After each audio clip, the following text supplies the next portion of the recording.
And the Delran Bears are the South Jersey Group 2 champions here in 2022. They have the young talent. They're probably going to be back here. And let's just hope that they can clap back next year. Shot is good!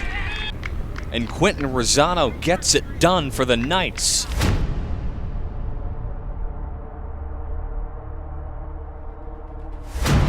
They capitalized just like they needed to. What a phenomenal play by Sterling, and it is now a 3-2 game.